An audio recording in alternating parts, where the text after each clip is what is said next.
Well, good evening, everyone. Today is the council work session on Tuesday night, and I am not Mayor Harold Weinbrecht. And the reason for that, I'm going to hand over to Interim Town Manager Russ Overton. Thank you, Mayor Pro Tem Bush. We're very formal tonight. Yes, as you can see, the mayor is not here. Thank you, Lori. The mayor asked me to read a statement as to why he's not here. So as you can see, Mayor Weinbrecht is not with us this evening. Last week, the mayor's mother-in-law, as you all know, passed away very unexpectedly. Our thoughts are with him and his family during this difficult time. He's exactly where he needs to be tonight with his loved one. So thanks for standing in. My pleasure. All right, first on the agenda stays with you, right? It does. All right, so here is the agenda for tonight. We're going to have a brief discussion, if you will, about a couple of policies that are coming before you on Thursday night. We'll do a council-initiated item, which is the External Human Resources Consultant for Council, which I think you brought forward, so we'll let you say some words on that. And then I'm going to do several updates. I'm actually going to preview, I won't preview, but I want to run through the dashboard. We've talked about it a lot in the last week. I alluded to it. I'm going to bring it on the screen, and we're just going to kind of go through some of those items, especially so the public can see. Run through, since you've got another council-initiated item. We were talking internally about what do we do when we're done with them. You all take action. You know that you take action. We don't really bring it back to you and say, hey, this one's done. So we're just going to go through a little bit of a tracker there and talk about some that are in process. Something that you all wanted done was probably a vote, I believe, on the council out and about. So I'll let you talk about that and maybe take some action. And then Assistant Town Manager Stacy Teachy is going to do a revenue update for us. And then we'll toss it to Jenny to do some scheduling review for some of the upcoming meetings. If that sounds okay, we'll proceed. All right, so the next item is the council-initiated. Oh, I'm going to do policy first. Oh, sorry. Got all excited, I didn't I? Yeah, I was so excited. All right, so the policy updates tonight are policy statement 143 and 190. 143 is your rules of order. And just very quick, we've talked about that, but that's going to be on the consent agenda on Thursday night. And it includes a relatively quick update regarding language of live streaming council meetings, minute meetings expectations, and quorum notice requirements. Jenny can answer any questions if you have any. Obviously, there's a staff report for all this with the attached updates. So if there's not any questions, I'm going to move to policy statement 190, which is new. All right, so this is our anti-retaliation and protection for reporting improper activity. So it would be a new policy statement.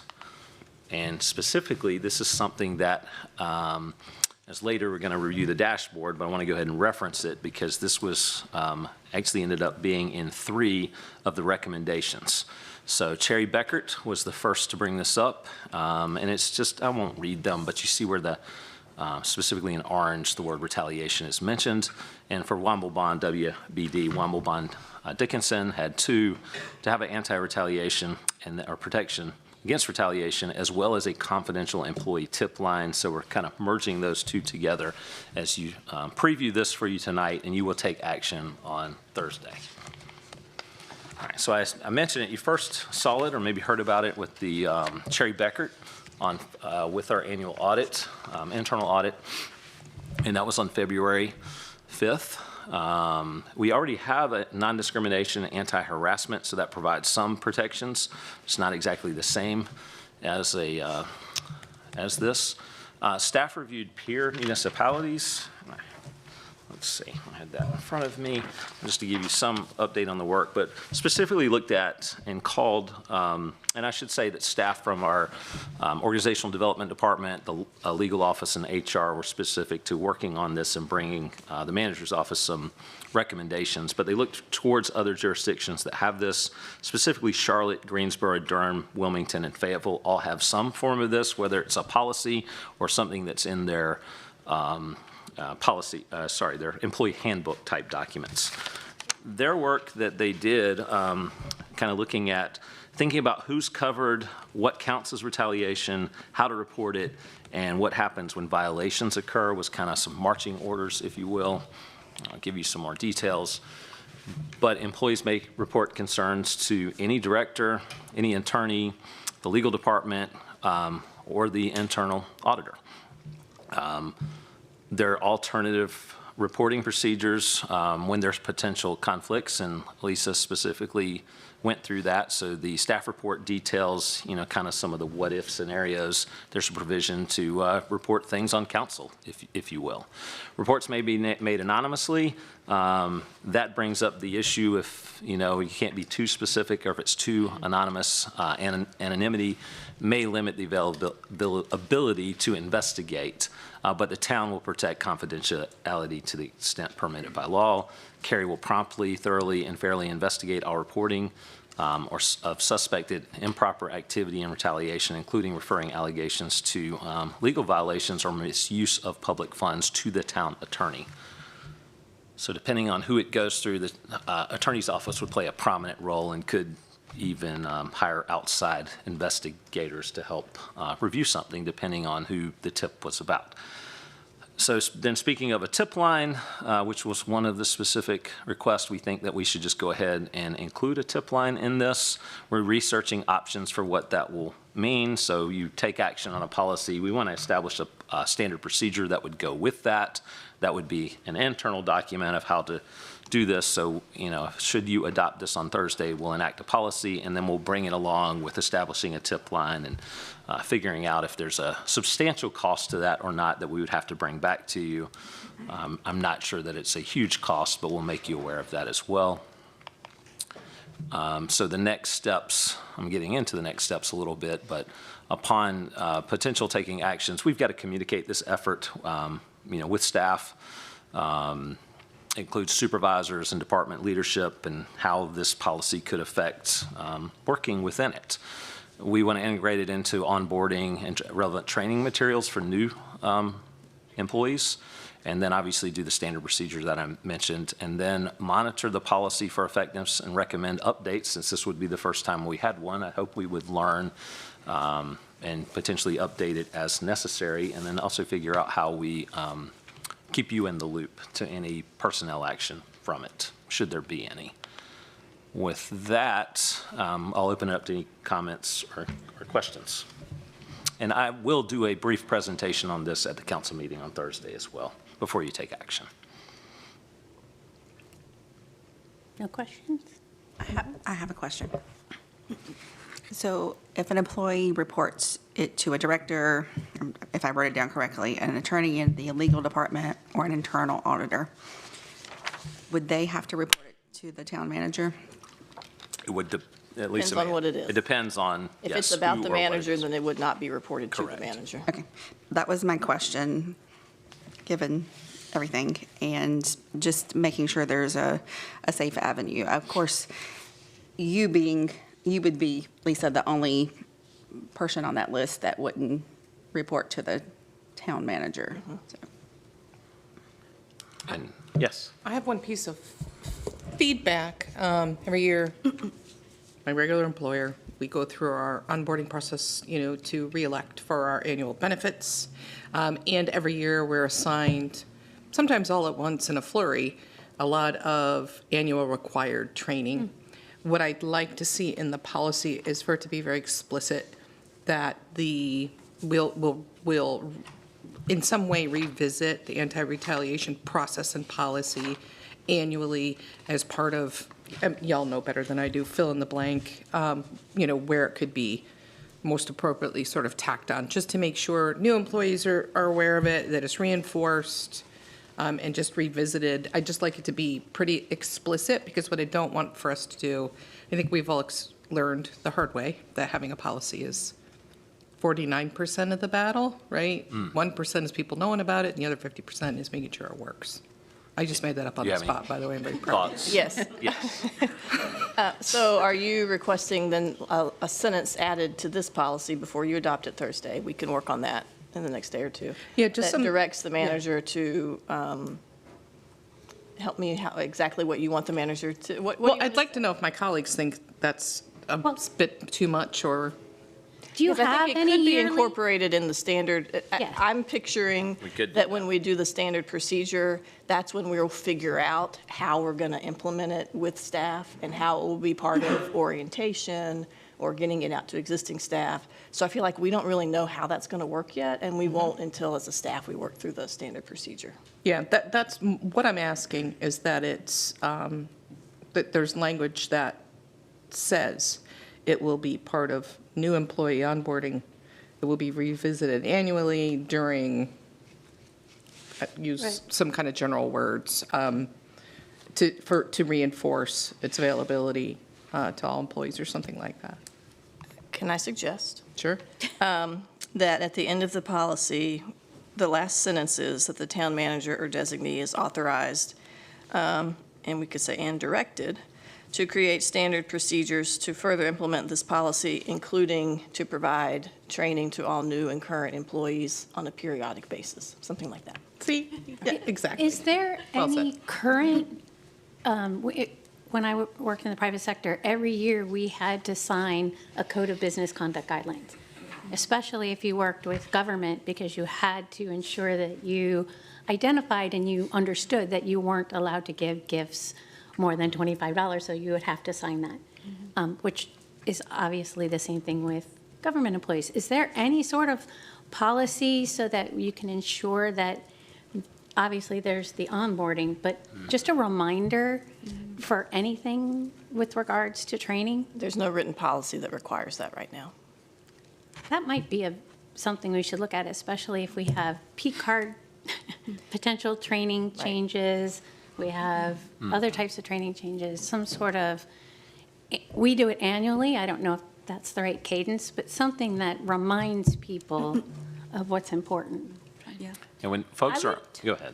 I would just recommend one thing, which is, I mean, it would not go in this policy, but it could be a practice perhaps at the town level, where we could reinforce training for managers on, what are the consequences of retaliation and how that could lead to even, losing your job. So we are handling this issue twofold, not just developing this training a policy, but also training the managers who are overseeing some of these employees. So gear training towards possibly, if you're supervisor, a little bit different than a subordinate who doesn't supervise or something like that. I think we could add, Yeah, and I think, so HR has instituted some supervisor training within the past year that they're encouraging all supervisors to take. And I feel like the things that y'all are getting ready to do, this being the first of probably many, that are end up getting incorporated into a more regular cadence of trainings. And so that's something else I think the manager will need to work through is, what does that look like? What's mandatory? What's repeated every year, every 2 years, every 3 years? And so I think it'll be part of that broader discussion as we move forward with additional policies too. and we do an employee orientation for folks that come on. They get a lot of materials. I don't know how much is signed or not signed. In the old days, you used to sign a lot. I think now you do a lot electronically when you join. So what Mayor Pro Tem just said is exactly what happens in the corporate world. You get that training that if there is a complaint and you retaliate, XYZ could happen. In the end, there is a digital signature Right. where you sign it and you acknowledge the receipt of the, Probably goes in your personnel file. Yeah. Right. If there were something like that. Right. Well, especially now with cybersecurity being so important, all of our business conduct guidelines included things like that, because those you might have gotten the onboarding package 20 years ago, Yes. right? 28. 18. Sorry, 28, 18, 29. So cybersecurity wasn't as much an issue then. Yeah. So it might be good to take a look into what's possible. And they also track that, so if you didn't sign it, you received consistent emails reminding you to do so. And I'd say maybe it's a good continued and ongoing conversation as we have other policy updates and maybe think comprehensively about what policies we wish to add to that type of procedure by itself, even with onboarding or other annual type training, reoccurring trainings throughout someone's career. Right. Because that is a good point, and we mentioned some at a director's meeting recently. So I'd say we keep that top of mind a little bit as you'll also be seeing other policy changes in the next few months. But if we're seeing consensus on the sentence that I added, For me, there is. we can add that, to the online version and then have it so that when you adopt it Thursday night, that piece will be in there. So we will see this on Thursday's agenda. Yes, you will. And it's a discussion item. It's a discussion item, yes. But I wanted to take some time tonight to preview it with you, and this was good so that we know if any changes, we can make them before the meeting. So thank you. All right. All right, now I'm going to move to the council-initiated item, external human resources consultant for council, and I'll think we'll turn it over to you so you can run through what you put out there and have any comments on it, and we'll talk about what your options are to take action. Great. I'll just review. This recommendation came from the Womble Bond-Dixon section called Workplace Environment Improvements. I think it was number 1 on that list. I had it as 11. This was. Well, number 1 on that list is. On that list, but number 11 in the big list. Right. But number 1 in the Workplace Environment Improvement, and many thanks to Councilmember Richards for seconding it.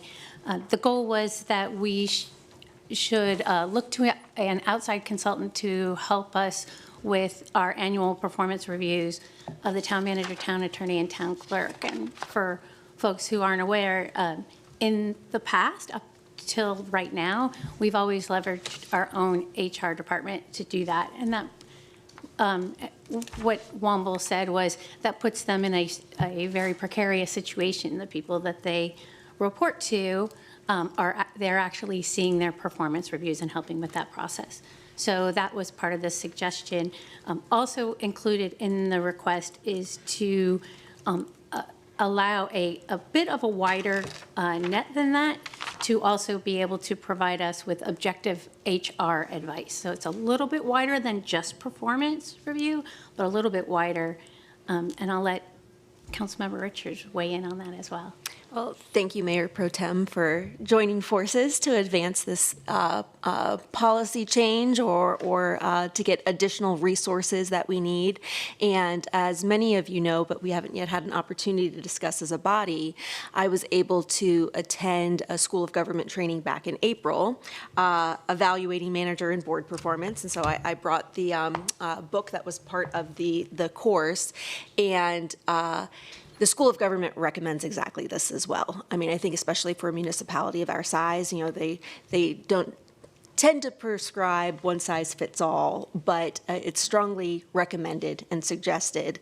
And so I think this dovetails nicely with best practices with our Womble Bond Dickinson recommendation. But we know that this takes some staff resources, and we have to discuss, of course, budget and how we would implement this. Right, and so the rest of the council-initiated request actually asked that staff bring back to council for consideration a recommended scope of services based on these ideas. And I believe you also went to that. Did you also go to the School of Government? No. They touched on it in an onboarding Okay. session, and then you went to a different training, and Scott Berry was at a session this week and had him do some research on it as well with folks at UNC School of Government. Oh, great. Probably y'all heard the same thing, I would imagine. So the And- idea would be to yes. bring back a scope, basically a scope of work, proposed approach, costs, a contract term, and any additional considerations that we're not thinking of right now at this table. And then to ensure that we would have access to that independent HR professional support that keeps HR at arm's length from the folks that we are engaging with. And I did reach out to the professor of both that training and this is broadly her scope of expertise too. I have not heard back from her yet, but to ask School of Government what support they might be able to Yes. provide for us. And, you know, if we get to that point of if they were able to recommend potential firms, consultants. And so if I could pass that along. Absolutely. To perhaps you, Lisa, should we connect, I can do that as well. Or even bring them have a in, question. possibly. And I know the answer, but I want to make sure that we are talking about this and people who are watching, they also see, what the thought process is. I know it's a recommendation. So there are two things on my mind. This HR consultant is not going to replace the director position that we will have, that we need to backfill for Renee, correct? Correct. Yes, I was Right, not this would hearing be- it that way. This is a special purpose for us, for small time frame that we're going to hire and just kind of, Like project or is part-time? Well, and we heard it as for your For appointed consent- positions. for the Right. appointed positions. I view it as what you're asking is to look for consultants.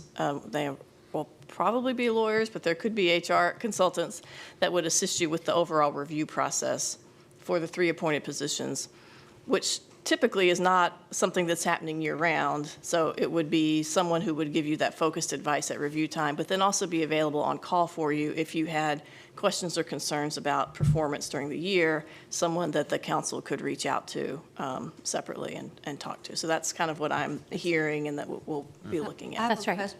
I have a second question. So now my mind always rings about, where the money will come from. Have we kept some money in the budget for this, or how are we going to pay this consultant? You have at your discretion $750,000 for mid-year appropriations. Should you want to use that pot, or you could ask us to bring you other options if you want, but we'd probably recommend considering that first. But we'll research the cost and bring you that back before you have to make any decisions. Sorry, Bella, go ahead. Sorry. I have a question about the review, because I think this is very important, especially for the town manager, because we oversee 3 persons, and the town manager cover over 1,300 staff. So another question is, we review it annually or semi-annually? Because in the private companies, usually we set the goals for the CEO, and we check it quarterly, half a year, or annually, to make sure the ship is still targeting to the destination. And if it's annually checked, I'm not so confident about if we go the other way, how far away from the destination. And especially, I think it will benefit the town manager to review his own job. If the council wants him to put more effort on some issues, he could do more. So I have a question, if anyone can give us a budget for if we need more services like this, how Yes. much would it cost? We can look at that, and I think that would be something you'd talk through with the consultant that you pick. What would they recommend, how often? And it could be a different cadence. Here at the town, when we have a brand-new employee, they get reviewed every 3 months, it's 6 months, et cetera. Then it goes to annual reviews. Yeah. So, they could talk with you about what kind of cadence makes sense So I for want different to ask a positions. question. Are you saying, and this is just, I'm not picking on you, promise. I'm just kind of clarifying. Are you saying the quarterly performance of the town or the quarterly performance of that individual? Individual, because we are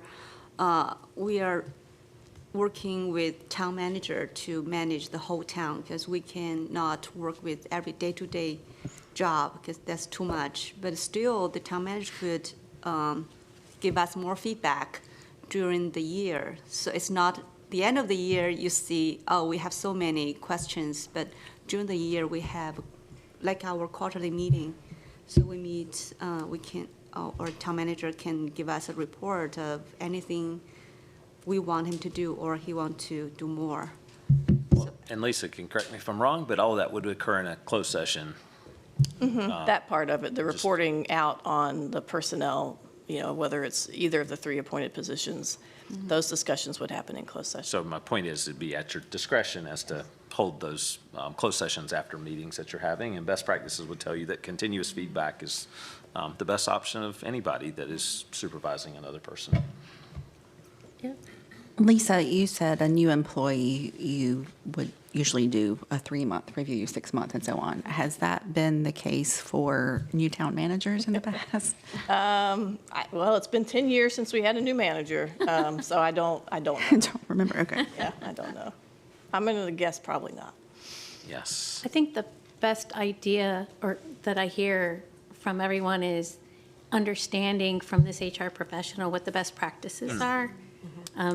Also, maybe reviewing our policy associated with the appointed individuals and whatever those personnel-related questions might be that come up, like should it be on probation, basically, or should there be a quarterly check-in? I mean, private sector has a variety of ways to do it, so it would be great to get that policy or that expertise. And I think it will dovetail with your future discussions about appointing a permanent town manager and what the contract for that position looks like and how that plays into the review process and all those things. So they'll all tie together. Yeah, good points. Okay, So do we need a y'all- motion?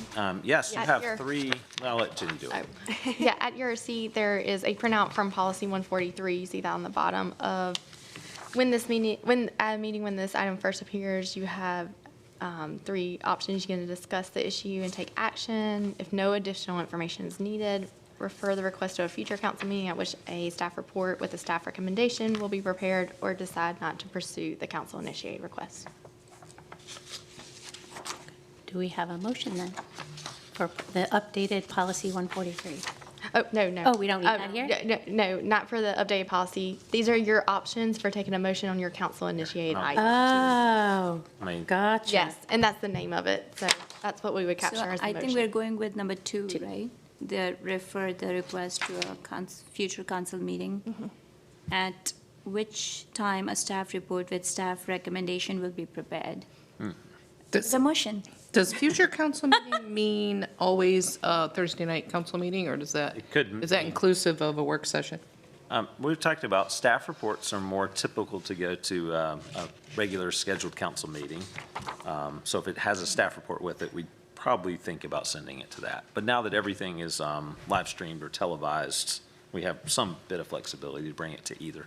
Because And we can do what we did tonight with the other 2 policies, which is talk about them prior to voting on them as well. So there's Yeah, that's a good flexibility. being given options, much like you've done in the past, where there's like option 1, 2, and 3, I think would be helpful in this situation, because I couldn't even fathom a guess what the cost is, how much services do we need? It's just, it's hard to even guess what any of those are, and I don't want to go into this guessing at all, so. But would it, to answer Carissa's or concern, do you think we can probably, before it comes to the council, we can discuss during 3x4s, then it comes to work session, then it goes to the council we meeting for certainly for try to do that, yeah. voting, maybe, right?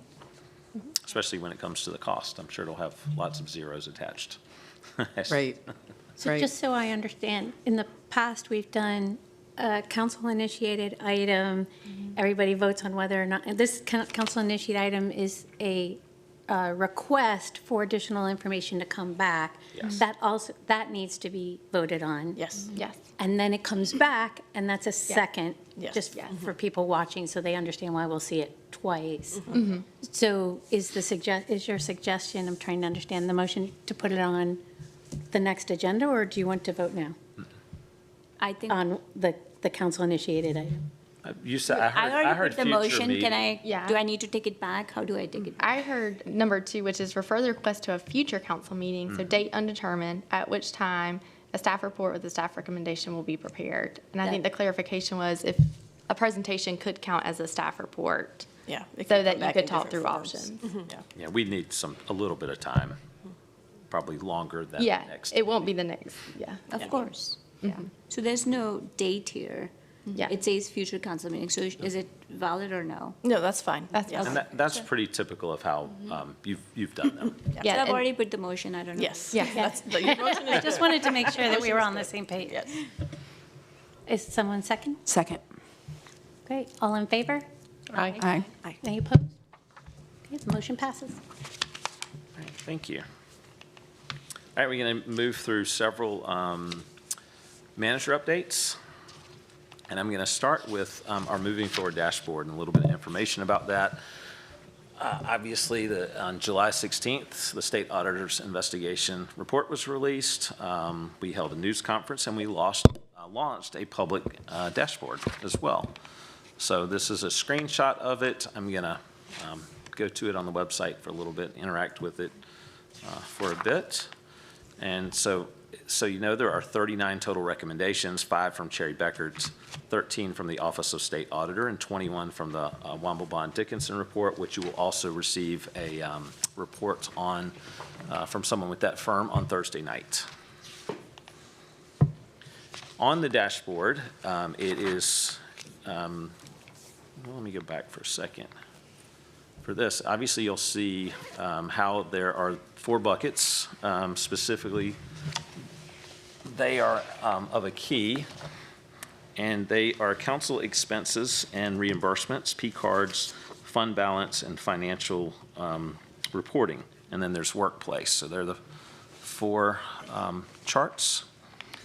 But there are also the status of each recommendation. So we've got night started, research, development, and complete, and we've got some in various stages, probably more that aren't started, especially since we just received the Womble Dickinson report. So I'll just see that there graphically. All right, so the guys are gonna, I'm gonna leave it here for a second. They're gonna bring it up for me, I believe. I'll switch over. All right, this is where someone can yell at me because I am running with the mouse. So you see we've established the Get the Facts page moving forward, and this is kind of the jump page with a little bit of information, but including links to the reports. But what I'm going to focus on tonight is really clicking this button, which pretend I clicked it because it's already clicked for me, and we're just going to jump to the other. So I'm highlighting what each bar is specifically. And I know this is kind of hard to read on that. You see the 39, but you can filter it, which might be helpful for some through any Cary Beckert. It'll make mention that Cary Beckert had 5 recommendations. And, the state auditor had 13, as mentioned, and Womble Bond 21. Then you can filter it through any bucket, workforce. I'm going to give you some of those numbers, but I did just want to briefly, it's scrollable to see what each recommendation was specifically from the report. If you don't want to read them out of the report, it'll be updated periodically with regards to what changes. We went through a little bit of the numbering convention. So I think this will be helpful for folks to see as more things turn green and completed. Specifically, I was going to give you a little bit of data on what each one was, but Cary Beckert had 5 recommendations. 2 were of council expenses and reimbursement. 1 was about P cards, 1 was about fund balance and financial rating, and 1 was about the workplace, which actually is that you'll be taking action on Thursday with regards to anti-retaliation. The state auditor had 2 with regards to council expenses and reimbursements. They had 13 total. Let me back up. 13 total, 2 with council expenses and reimbursements, 6 related to P cards, 5 related to fund balance and financial reporting, and none with regards to workplace. Womble Dickinson had 21 total. They had none related to council expenses and reimbursements, 4 related to P cards, 6 related to fund balance and financial ratings, and then 11 with regards to workplace. And as you've already seen tonight, some overlapped to some degree, but I just wanted to spend some time to highlight it and get any feedback or comments that you may want to have with regards to the dashboard. I just want to say that there has been a lot of discussion about the compensation for council. Do you think this would be a good time to get that on the list? I think if you would like to, I'm glad you brought it up, if y'all have specific priorities, especially with the Womble Dickinson report or others that you would like to give, staff's been working on some timing from some of these, and obviously the state auditor asked us to give them timing. Womble Dickinson is the one you'll officially, or we've received, but we'll receive a report on it on Thursday, and staff's going to work through that. So if you'd like to provide any discussion or prioritization, I hope you don't have to council initiate too many of them since we have the whole list, but that just gets into helping us prioritize it. Several are regarding policies that are specific to you, and I think it might be helpful to spend a little bit of time, if you even wanted to focus on those, and you mentioned compensation, I think travel was one, meals. Do we have compensation on the list? I'm pretty sure it came from state auditor's office, right? Because they did talk about the compensation. I Do we believe have so. a policy on that You do list? not have a policy. No, I'm saying, do we have that recommendation, sorry, not policy, but recommendation on that list or something? I think they asked us to give like compensation policy about education or all kind of.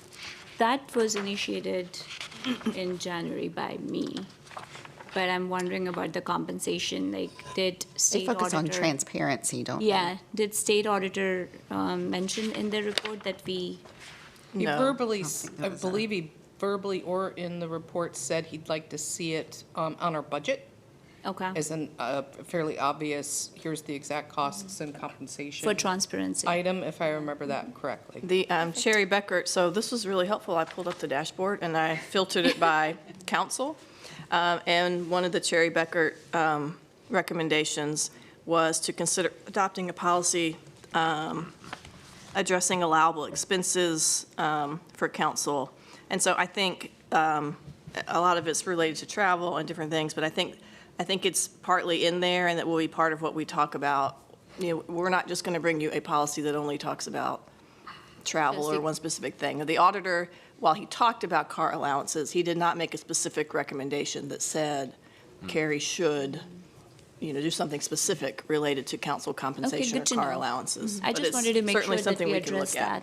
that. Yeah, maybe, Car allowances, I'm sorry, I thought I saw it. Car allowances was specifically called out in the Cherry Beckert recommendation. well, I think this is fantastic, just as a visual representation of the work that's happening in a way for residents to check our progress.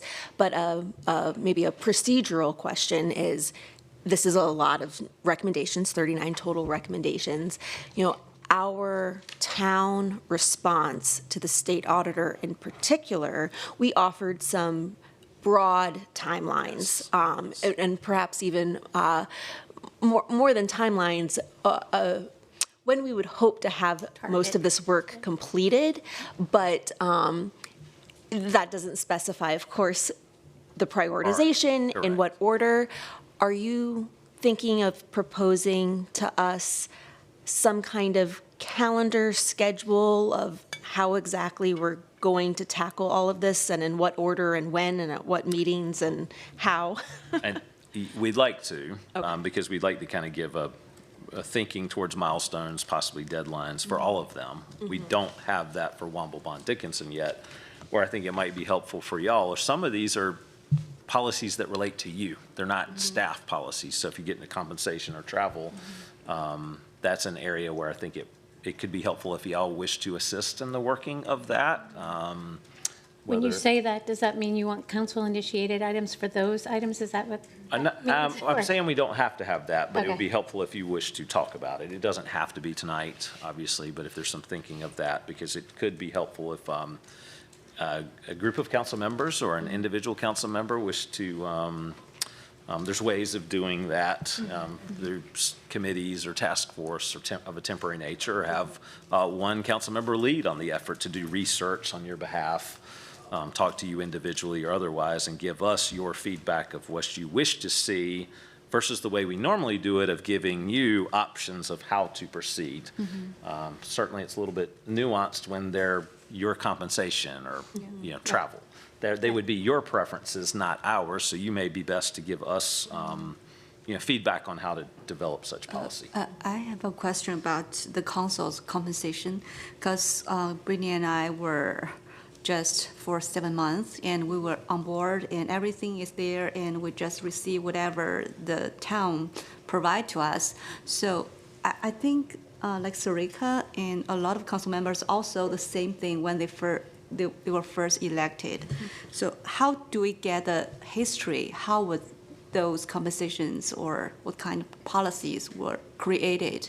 And how at that time, the council decided to provide those compensations to the council, but not that council. Council were elected, we're not appointed by anyone, because if you make a That was in policy. 2016, right? 26. It was- predates my tenure as town attorney. It predates Russ as interim or deputy manager, I believe. We've So tried. we're not familiar with exactly the history and the timeline. So I think that's also should be a flag for us to take a look at that deeper. Because I think all the conversation is reasonable if we have a discussion in public and we are not shy to take any benefit from the town. I think we work, and that's, all the elected officials have some kind of conversation, but the transparency is most important. If we discuss in public and we agree with everyone, especially with some consultants, professional recommendation, we can take it, no matter it's, we cut or we add, that's all the recommendation we can discuss.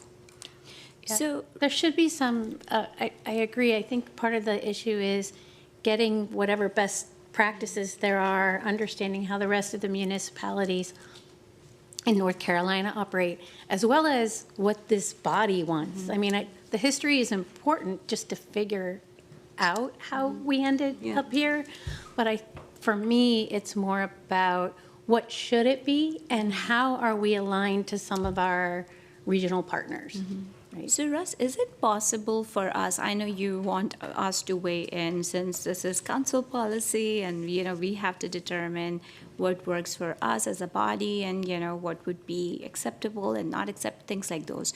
But would it be possible for staff to research and share with us like what other municipalities are following? Yes, and anything's possible. Okay. And that's why if you want us to do it, we can do it. If y'all would rather accomplish it in a different means, y'all can also do it. How would we go about establishing a committee, work group, whatever would be appropriate for? Because this is, I've heard about it happening before, but it hasn't happened in my time. Yes. On council. Well, maybe I'll let the clerk do it because you'd establish a group, but it Yes. would be subject to quorum rules. And then you would want to establish whether it's held on televised in some way. Yeah, and all your work session and regular meetings are now. So it could be a committee that meets here that is smaller than quorum of council. And the council would vote on that, establish the chair of the committee, and then also the duration of that committee as well. And then, that's- I and think all that's the a good idea. technical details of who's taking, do you have clerk support? Is there someone taking, you would have to take minutes. You would have to have, and vote on your minutes and publish your minutes just like a regular council meeting. And they would be noticed. Yeah. So you would have to establish a type of schedule. Yep. I do think that's a good idea to at least take the 4 council-related items and take those off of full staff. You have 36. A lot. Yeah, right, 30, I don't know, 39 of 39, them? 39. 39. So you have 33 others well, I guess that's 6 is 4, 35 others that that you'll be working on. And I think that we can take on that burden of determining for ourselves what we want to be held to. And I'm happy to help figure out what that looks like as a group and bring it back maybe work with Ginny or Lisa on what does the structure look like. Yeah, we could bring you back some options for a structure. Y'all can decide. That would be great. Who's on it if you wish us to do that, and we probably did the same thing, but I put the 4. No, they're harder to read depending on your eyes, how far you are away, Yeah, or I easier. can't see here. But those were the 4. Does it need to be a non-quorum? It would be, Less It than needs to be quorum. 3 or less. Yeah. And if we do that, it does not need to be televised. My only reason for asking is so that we don't take on additional expenses. That would be council's decision. Be your choice. That's my next question. I'm like, oh, now we've got to But I think, incur the video expenses. I'm also and- worried that, if we come up for something ourselves, it might be seen as, conflict of interest that we are kind of planning for ourselves and then voting and saying, yes, this is what we want. Instead of us, like if a staff recommends something and a committee discusses and makes a suggestion to council, we can make changes based on what our deliberation is going to be that would be the process that we have followed, right? Well, you'd want to take action in an open Open, setting, televised meeting, I imagine. It'd be You'd at a have to- So regular it's like a council working group. The Yeah. three people aren't making the decisions for the whole group. Yeah. The three people are like a working group. Right. To then bring recommendations, a list of recommendations. Right. Perhaps, or options, back to the larger group to then talk about. So it's just it's a way to narrow the scope of all the work, so we're not doing that work at the big session. I think it will be and probably should be scrutinized either way. Openly, Like, yeah. I mean, I think no matter how how we initiate the process and go through it, I mean, it should be scrutinized. And I mean, I think it's fair, but I'm fine with taking minutes and all of that. I just am looking for ways not to add additional expenses. Perhaps we can do it like we do the board meetings where people can listen in and like we do the boards and Call in. commissions. And But we that- don't have the full setup. And that has a WebEx, so people can join in if they want, right, Ginny? They could join in, yeah. So there's no additional expense for video Right. airing or something, right?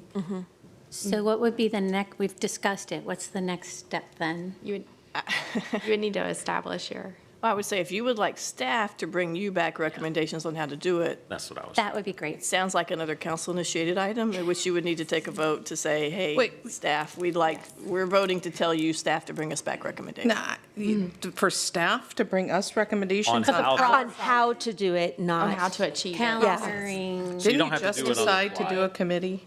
what's that? Or you No. could decide. I think what Lisa's suggesting is that staff could, committee could be one of the things staff recommends to us in a future, in a larger scope of how we're going to get this work done. And- Because I would love to expand it beyond, I'm just thinking again procedurally of how we do all of this. And so perhaps the onus is on council to tackle these four in whatever venue and format that we do that work. That leaves 35, that would be mostly staff's purview.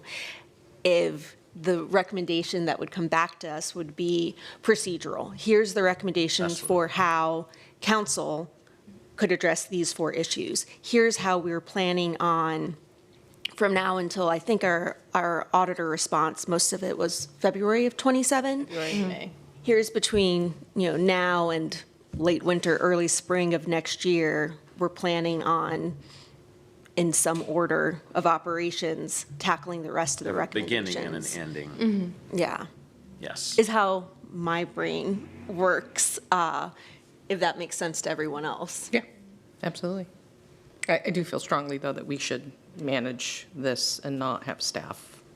We can work on these Limit it to the Right, scope of the these four, four even. these four. Nobody's going to come back, no committee's going to form and then come back and say, let's raise pay to 100 grand and do this and that, right? It's just, And if they do, others can vote Right, no. because it's, Yeah. it's just a working group, and the. It's just a work group, Yeah, so- no decisions would be made without, just to be clear one more time. No decisions would be made without open session of full council. So is it possible to make a motion here that you're going to form a committee to look at the four council-related items that came out of the recommendations? And who wants to be on that committee? second. Wait, Wait, do we need to identify all the components so that we can make progress? I don't want to Yes. give staff a process and then come back. I mean, Yeah. I think we need to come back to you with Me the too. layout of how we're going to operate the committee. When you're going to meet. When you're going to, where that has you're to gonna be meet. part of the committee motion to form a committee? we need to know, have decisions about, and maybe need to think through, is it the WebEx? It has to be open to the public, so So, what room we recommend. I and think the things like motion that. probably should be that we let the staff come back with the process, make a recommendation, and then we can pick one of the options from that, and then move forward with forming a committee. I think you can do it in, I would say, it doesn't sound like we're ready to do it all tonight, meaning make all these decisions. Right. So you could do, as Councilmember Bonzo said, and kind of push all of the decisions off and have staff bring you back kind of a menu of We're recommendations. interested in forming a Should it committee. be, should it be live streamed or not, what are the options? Or if you were ready to form a committee tonight, you could do that piece and say, well, this is who the committee's going to be. And then staff come back to us with the technical details, and we'll then decide later how those meetings are going to work. So That's you what wouldn't I be would able prefer. I don't schedule want any to speak for meetings anyone yet. else, but I'd like to make some progress instead of just always waiting for a staff report, waiting for a staff report. That's just me. Yeah. I would prefer, like, letting the staff take the lead and bring that process, plus Mayor is not here today. What if he wants to be in this committee? I did think about that. Would he have the option to join since he's not here?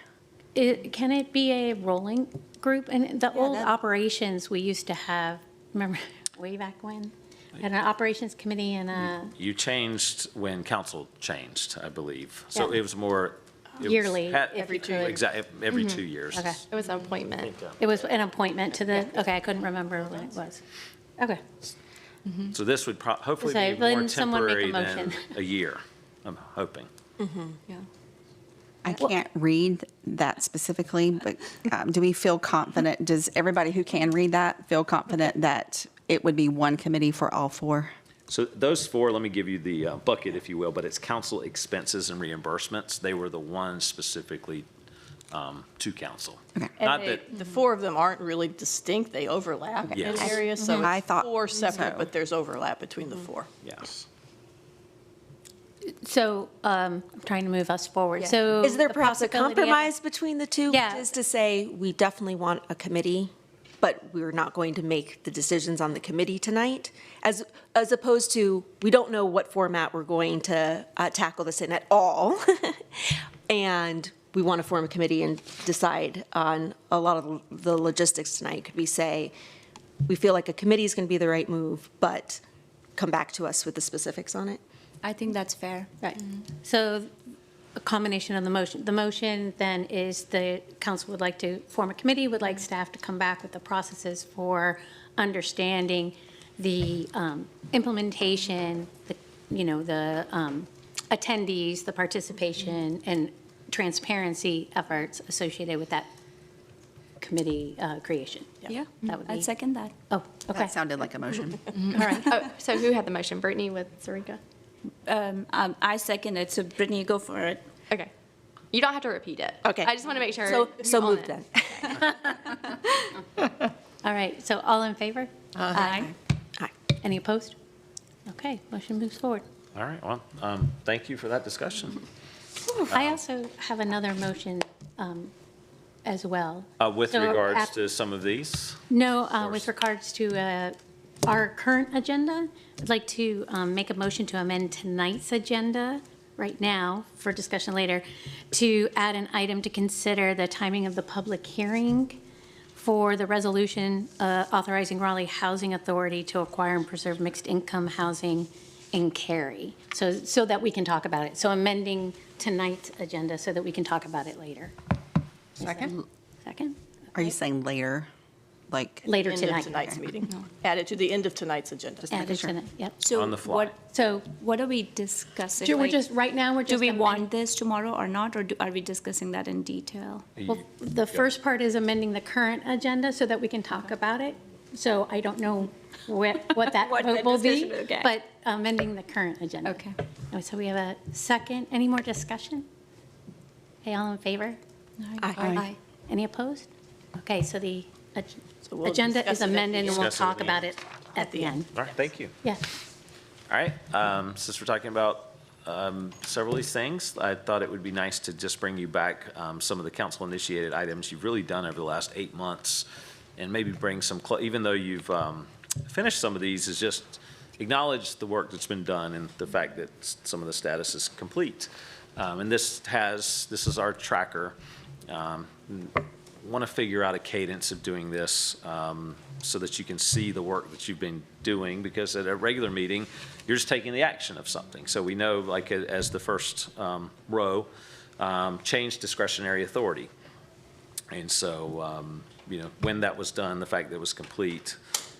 Some of these, we maybe still be working on. The second one with Sarika and Michelle. Some are complete, some will be wrapped up into the work that's going on with the recommendations that have been made. We know an easier one down below with the RFP for the independent external auditor. That work was done and that's complete. I'm not going to talk about the gravel lot again anymore. So, I want to go Russ, on can I? record with that, though. That lot looks terrific. It does. A very good job was done with a more limited amount of money, and every time I walk by it, I'm impressed. So I just want to say that, well done. Thank you, Jimmy. Who's that, Jimmy? Yes. Well done, Jimmy. Yes. Well done, Jimmy. So Russ, can I say something? Yes. For those watching online and people probably don't understand what does this council-initiated item means, like, could we touch upon that just for a few seconds, just to talk about Absolutely. how did this pop up on your list? Yes. So your rules of order, did I say it right? Let's see Yeah. one. Yes, you've adopted this as a way to, and any individual council member can bring up an item as long as you have a second. And per your rules of order, it's Jenny and/or I, but really Jenny's we're gonna get this placed on the agenda for you, as you saw earlier this evening, and you can take one of 3 actions. And so all of these came before a televised meeting, a previous meeting where they came up, and you took action to, I think in almost all of these, to send them back to staff to bring you more information, then you took action at a further meeting. So I think the date submitted is meaning to be the date that you emailed it to us. I think I emailed That on one. 12/15. Okay, all right. So. I seconded it on the Yeah. 31st. So I think that, and we We'll work on the presented, submitted date. and we presented this on January 6th in the work session. Yes. And I think, I just want to add that some of these issues that we, as a council, have seen over the last 8 months, that's what we sent to the staff. And for a council member, we needed a second by the policy, and the mayor does not need a second. Mayor could just get anything added to the. No, No, Jenny. No, he needs a second. Okay, he needs a second too? Okay, Yeah. got it. And for the same thing, since there are many of these, just as a tracker, we're still working on some, and we'll add the one from tonight as well. So I wanted to give you a little bit of update on where we are with some of these. And recently, we've talked about smoke-free ordinance, moratorium, and on the e-bikes as well. But to give you specific updates with one that was to partner with Wake County Public Schools for safety improvements, we have a meeting with school officials next week to see about doing more on that, so we'll bring that back and more. And I did see John walk in, and I don't know if he has anything to add to this or not, or if y'all have any questions, but a while back, you also did a request to do a cricket RFQ, so we've done that. Interestingly, we only received one statement of qualifications. It's from a real estate development firm. And really, at this point, I just wanted to make that known that we've gotten the qualifications back, and we'll update you at a future meeting if it's what that means moving forward, because you would typically move forward to a request for proposals from that group. And so we need to evaluate that and bring it back. And this was for cricket at Mills Park. So just a few updates on council-initiated items. All right. Can we do the RFQ again? Is that, Oh, you could, yes. is that something that's done on a regular basis where we don't get enough responsible bids back on things, or we don't get? I don't remember doing it qualifications. often. I think that's a good question, because, John, did we get a lot of bids and none of them were, none of them qualified? Or there were some issues, that's why we rejected those, and only one could make it to the final list? Yeah, so at this point, we haven't rejected or finished evaluating, we just received. But we did receive just the one, and quite frankly, we were a little surprised that it was that number in terms of low. And so we'll look at that. We've got some evaluation to do of the one that we received, and then we'll come back to you guys for what action you guys want to take on that. That's odd, because I got a call at least from 3 different groups about this, and I did not know what the process is, and I just said, go talk to the staff. So I'm surprised that, Yeah, we had lots of conversation with lots of different folks. We held multiple different meetings that were open to anybody who was interested in learning more, answering questions, all of those things. And we did a pretty extended timeframe. We did 90 days for folks to be able to submit. And so we felt like initially we were going to see far more responses than we actually received by the due date, with only one coming in. But I don't know if they've even met the qualifications or what they've submitted. Got it. We're still kind of processing all I that, was but just we'll be wondering what back the in touch. process is. Thank you. Yeah, you're welcome. It's been some amount of time, so I thought it was, you just do an update. Yeah. So more information soon, I hope. All right. This is something that I think y'all asked to bring back. Really, it was, you've done a council out and about email? Yeah, it was a Yes. newsletter. Yeah. Jenny, why don't you Oh, yeah, mind sure. just detailing it? So Council Out and About, it was a newsletter, I think the former town manager was involved in the creation of it, related to the newsletter that he sends out as well. And we started it back in August, we ended it in May, and because we took council action to create the newsletter, we were just coming back tonight to take action to remove it. And the newsletter covered activities that council participated during the week. It was posted on social. And now, just start, part of why I asked to bring this up was, although I think it's a wonderful opportunity to share what everyone does in the community, I felt like that we all had a variety of different ways to share that, whether it was social media, our own individual newsletters. And my original thought was, we need to be taking things off of our hardworking staff's plate at this time while resources are stretched so thin. And since we do have other mechanisms by which to do that, why don't we do it on our own rather than asking staff to put that together for us? I shared with Sean that I did not feel like this was a good use of our clerk's office time when it was initially brought up. So I'm very, very much in favor of discontinuing it. And Jenny, just to confirm, engagement with this content was pretty low, correct? Very low, yes. Yes. Just a motion, that's what we need. So do you want me, I'll make a motion that we stop the council out and about. And second. Who's the second? Sorry, I'll say it. Oh, second. 3. Okay. All right, any other discussion? No? All right, all in favor? Aye. Opposed? All right, bye-bye, out and about. Bye-bye. Thank you.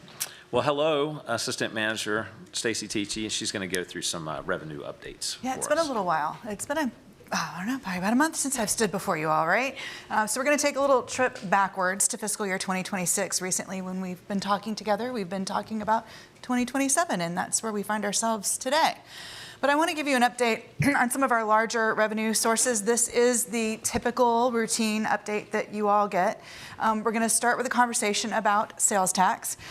This should look familiar to you all. The orange line represents fiscal year 2026, the year that we just completed.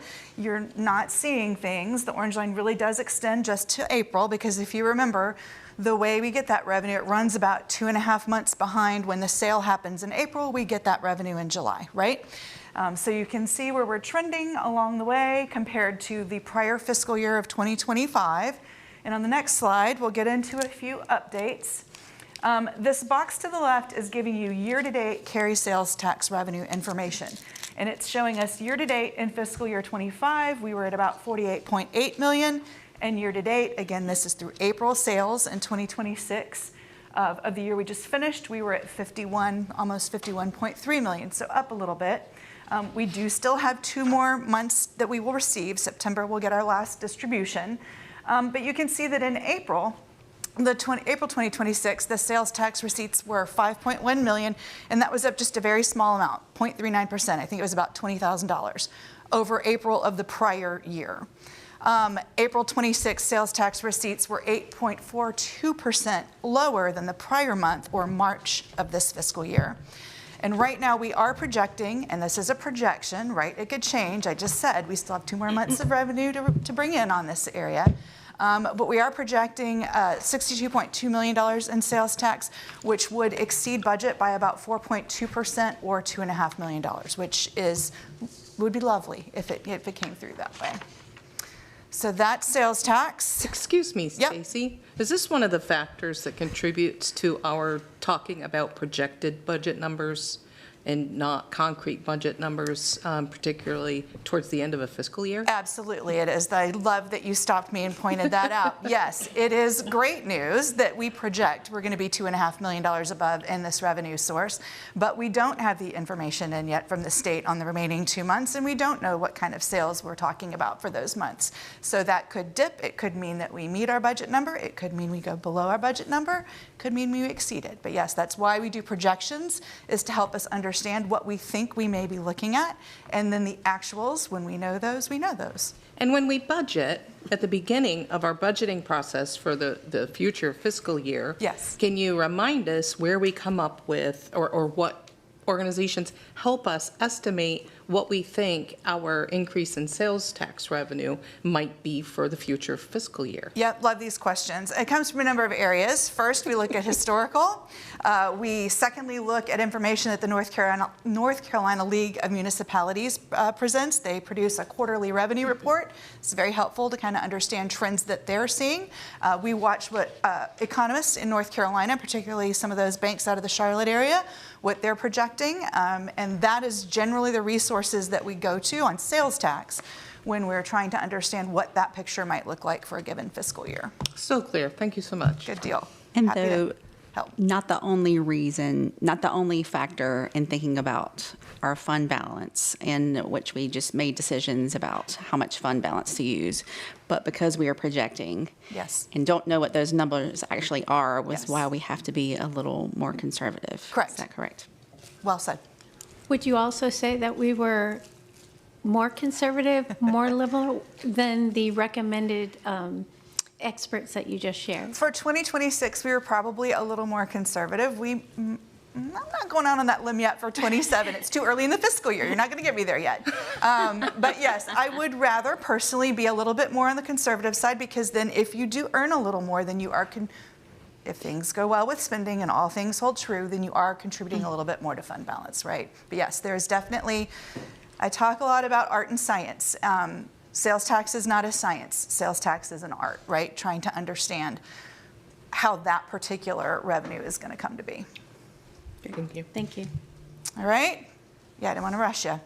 Property tax collections. This is a different story, but I bet we're going to have some of the same questions. How's that?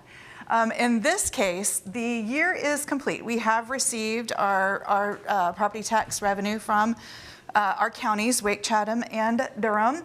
Again, orange line is 2026, the year we just completed. Blue line, prior year. It's very hard, and we'll talk about it in a minute, and I'm going to step out of my box. But this orange line is just a titch below where we were the year prior. Just a very small amount. But that's not really a surprise. We've been talking about that throughout the budget process and some of the things that we've been seeing.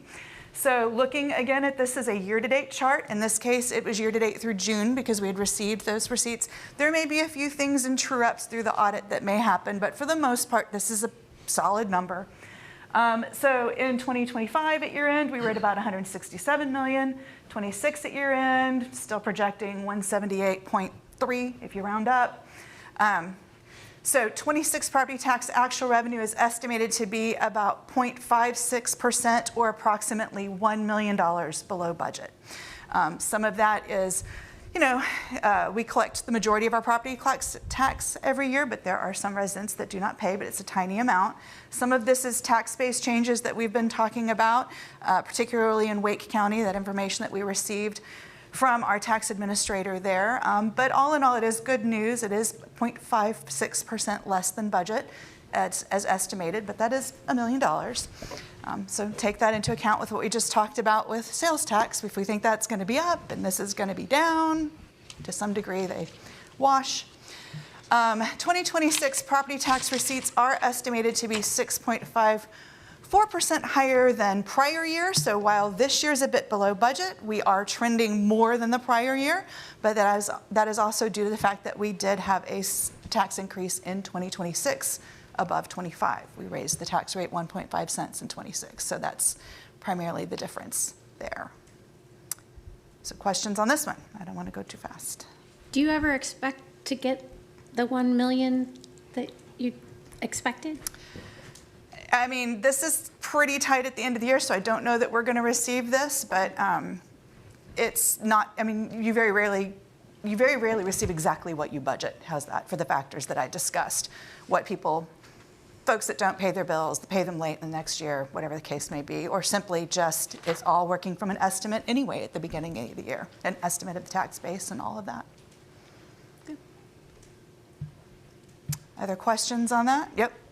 For people who may be tuning into this that didn't see prior discussions we had, some of this is because they are disputing it. Is that correct? Some of that can be. Some of this is, if you recall, we lost about $200 million of assessed value in Wake County. Right. I just right? wanted to make sure we just recited it one more time. Yes. And that loss, I want to be clear since we're restating, it was primarily, but not completely, attributed to the charitable tax exemption legislation, also known as the Blue Ridge or the loophole tax exemption that we've talked about, legislation that's being reviewed at the state level. Someone emailed me about this. I think it was Mike Green who asked this question, or it could be someone else. I apologize if it was not Mike Green. But how many properties did we say, Antenna? I think I copied you on that email. How many properties were in the list where the property tax was being disputed for? The Six? last information that we received is that there were 6 under review, but I don't have a number for how many prior to that. And that was Wake County specific, provided by Wake County. I just wanted to make sure it was clear to anyone watching that we're being good stewards, that we're not just saying $1 million is nothing and that it's Absolutely. not important. Every dollar is important. 1 million below the budget.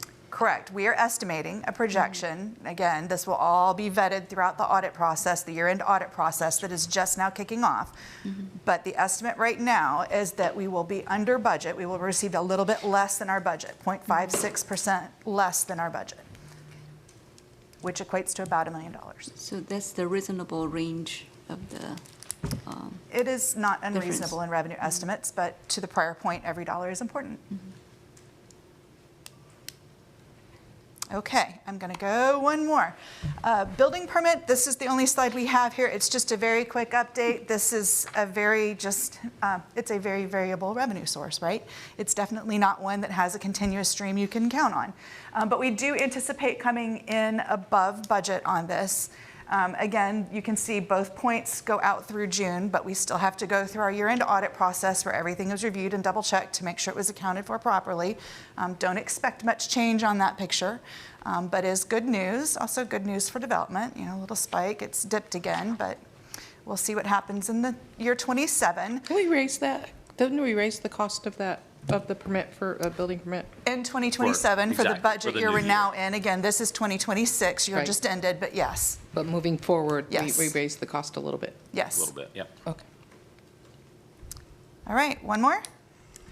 Last one, solid waste. This one looks pretty predictable, right? This is one where every month your bill comes in, people pay your bills. And really the only difference between the two was in 2026, we increased the solid waste fee. Again, we've increased that in 27 as well. Very steady, just a little bit higher revenue because of the fee increase. so the revenue of the solid waste fee will go to the utility? To the general fund, because General the fund. expenditures associated with that are budgeted in the general fund within Public Works.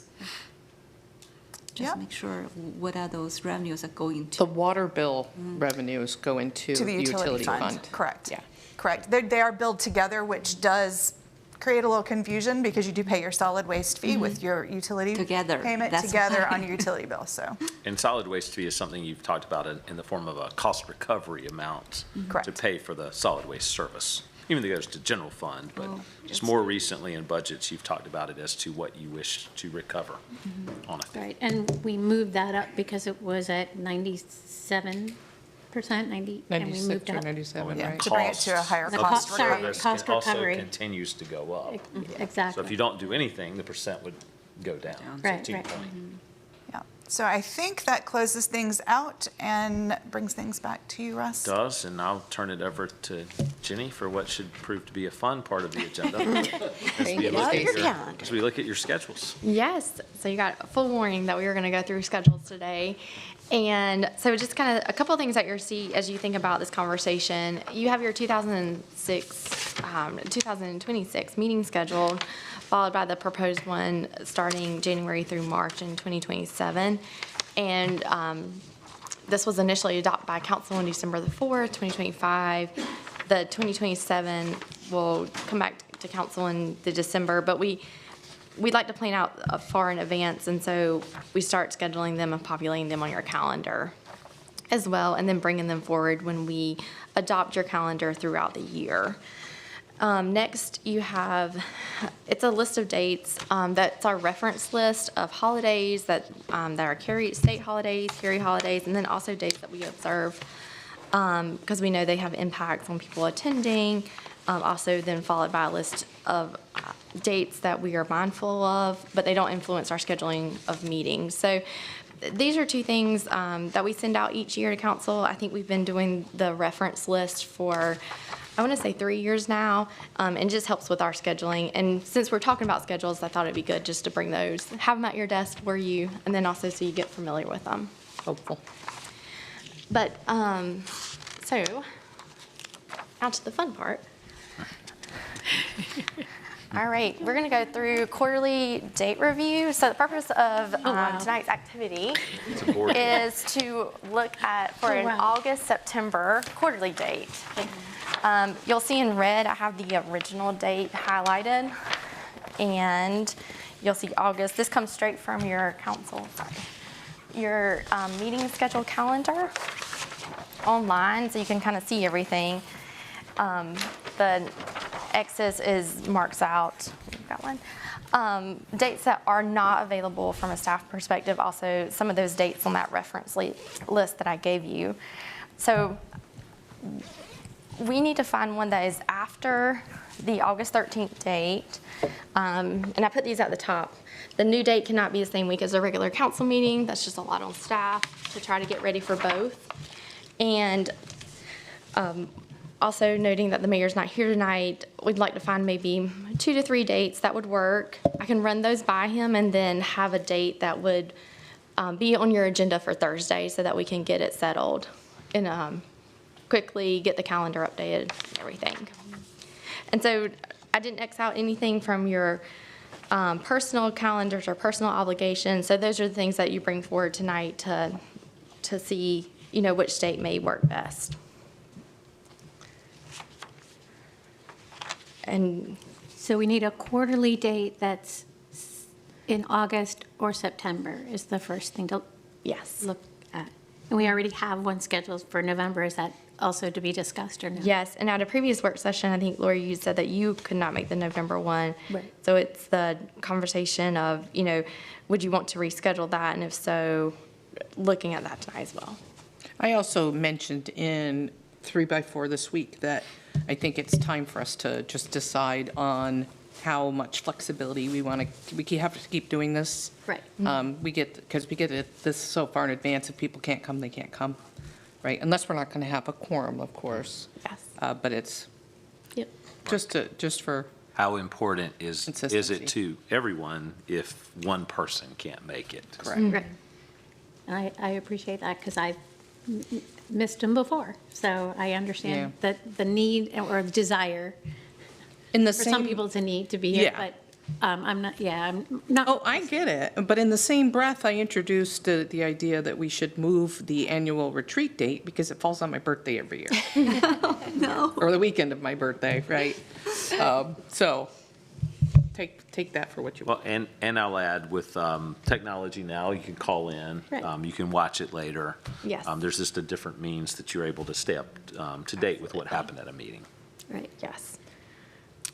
So Jenny, do you need dates proposed then for August? Yeah, so August, September, especially for the August, September date, you can't go to October, you're kind of bleeding into the November timeframe. So, we can start with the 17th, 18th, 25th, any of these dates kind of moving 25th forward. 25th would not work for me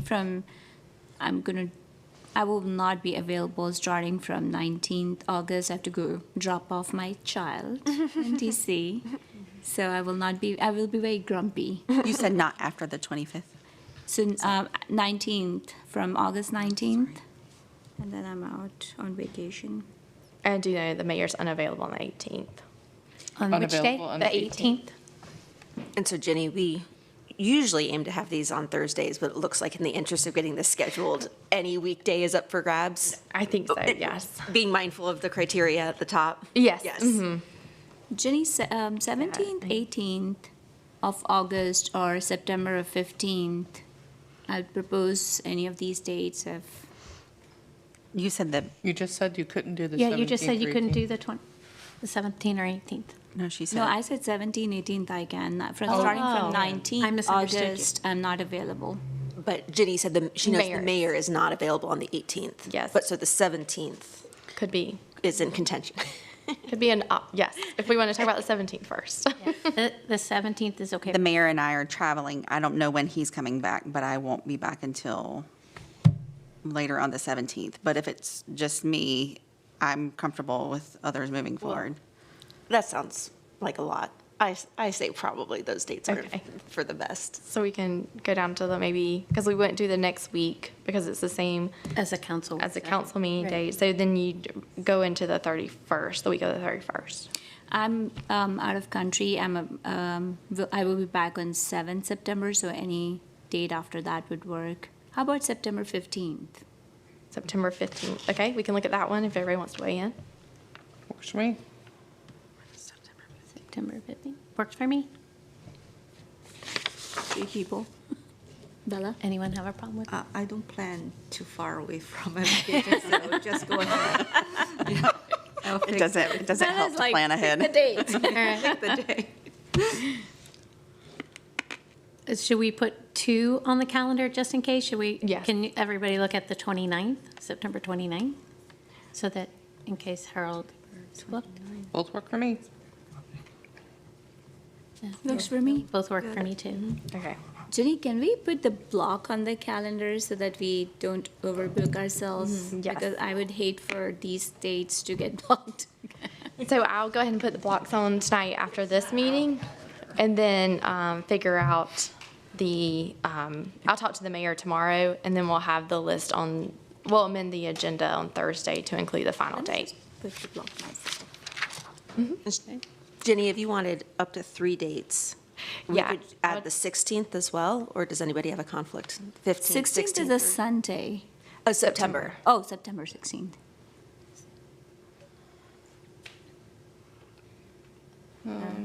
I can't be here the 16th, Okay. if that matters. Yes. Yes, that matters. Matters. You decide my vacation days, like. You say more than I do usually, so yes, we'd like you to be here. Well, I was going to spread the love to this wonderful group. Could lead you through a quarterly meeting. So sounds like we'll go with the 15th and the 29th. I don't hear of anything else available. No, I mean, if you want another one, maybe the 2nd of October. Oh, no, sorry, it's blocked. I see. And we cannot go Oh, we into said October, I it's to stay in thought. September. Might be too close. Why not the first week in September? Sarika's out until the 7th, right? Yeah. I will be in Europe, but if you guys want to go ahead and have the meeting, so be it. I mean, we'll check, maybe if, Is that the third find out option? if he's available for one of those, and if we need to come, Yeah. if we need to back off and make it the 3rd. So the 3rd would be the 3rd option. Yeah. Yes. Third is not an option for me. Okay. Okay. All right. In November, are we leaving as scheduled? Just leave it. I'm not going to force everybody else to move it, because I'm not here. What's the date, November 5th? 5th, yeah.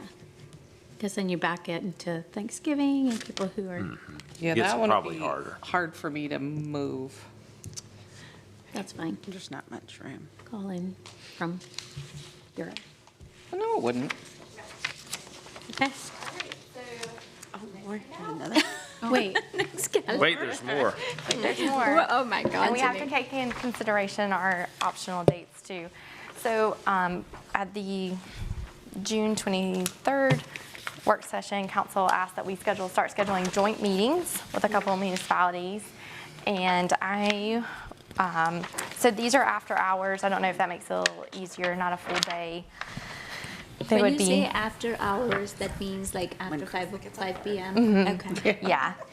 And so we're just looking for, and we highlighted a couple options, knowing that, you just filled up 2 options with Right. a quarterly potential, and we can still look at those. But 5 to 6 preferred dates that I can go to the clerks of these municipalities and say to them, like, here's 4 dates, which one works best for you, and just kind of work through the list. I was gonna say, we could do it after our quarterly, but I'm always so pooped, my brain is squishy, I don't wanna do that. And if you go long, that kind of. Yeah. I know that we might have some challenges with, like, Morrisville, their council meetings are on Tuesdays, right? So that might limit different ones. I'd really like to not miss a volunteer border commission, but Agreed. I understand that's potential, so maybe we could lean into some of the other days when they aren't there. How many meetings do we need 4? We'd like 5 to 6 preferred dates, and then there's 4 joint meetings that council has requested. And what is this yellow box? Yellow is the ones that we suggest, just kind of knowing that we had to pick so many, we thought we Yeah. would just like start Start with those. somewhere. Yeah. Wednesday, September 16th is gonna be okay. My public art board they're very nice people and will understand. Okay. And does that work for others? Which one Yes. was that again? September the 16th. 16th. Yes. Yeah, that works for Okay. me. And on September 2nd, my senior advisory board's at noon, so it doesn't interfere with if we want to do after 5 PM. So you're out. Is that okay with you? Which date? September the 2nd. Yeah, I'm not. Oh, there. that's right, you're in Europe. Yeah. So that's for all the council meeting. Yeah.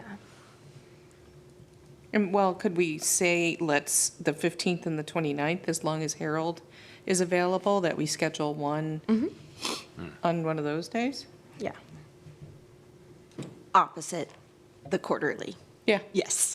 Right. But not in No, conjunction. not. Opposite. Yes. okay, Yes. no. So Whichever whichever one. one, yeah. We'll flip flop. And we can, this one can go into October and November Yeah, so let's look at October. as well. October the 15th, even though you see something there for a volunteer committee, it's the Greenway Committee, so there's not a council liaison involved in that. You don't have the Hamsa Diwali dance here.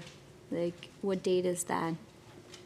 Oh, what, the actual performance? It's on the Yeah. 10th, It's on Saturday. Oh, okay. So on the Saturday. 19th. September 19th. October 3rd to the 17th, I am out of the country. October 3rd to Oh. the 17th. But I'm not gonna, I'm not gonna block off half of the month. And I'm up to the 6th on October, the weekend through the 6th. So the 5th and the 6th. So those two wouldn't work for me. But the 12th, Krista, would you be okay if we schedule? I'll live. Okay. So maybe the 12th, and what about the 15th? 15th works for me too. My calendar resets every year as the school year sets, Yeah. so I have nothing on here, so I'll just have to be flexible Okay. to be there when I need to be there. November 9th and 16th are great for me, too.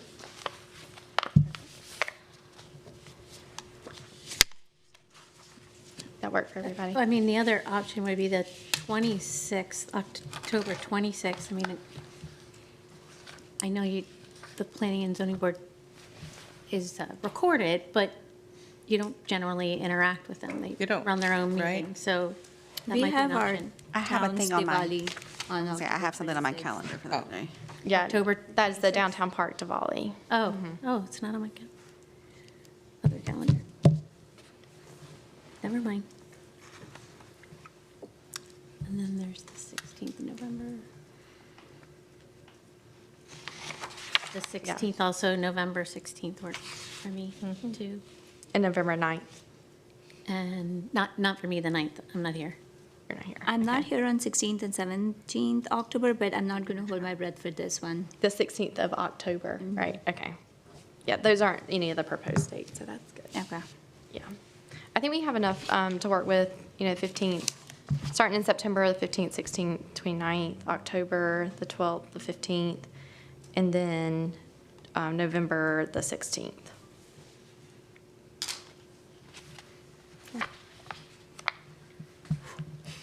Works. Okay. You sure you got what you needed? Because this strike while the iron is hot. I Ginny. mean, I don't know if I can come back. Okay, and the last one is to talk about the retreat date for the 2027. So it is, if you wanted to kind of put it in the perspective of dates, you would go to your meeting schedule for 2026, and flip to the next page, it's 2027.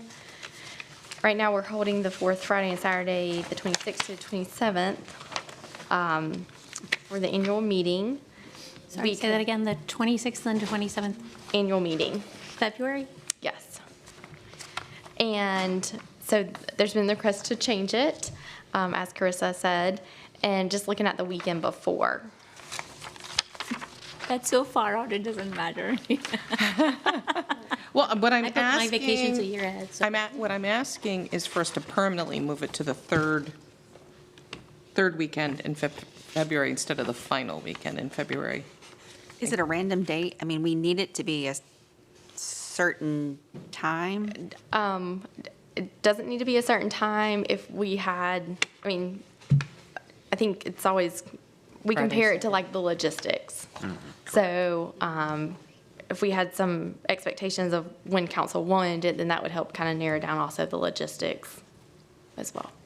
I actually like your idea of changing it in our heads to be the third weekend of February rather than the last one, because I think that way it's a target for all of us and we know that for the future, rather than always celebrating your birthday. And then I don't have to race home and have a surprise party again. That was- So I'm good with that. If that's, I don't have anything, and I'll block it.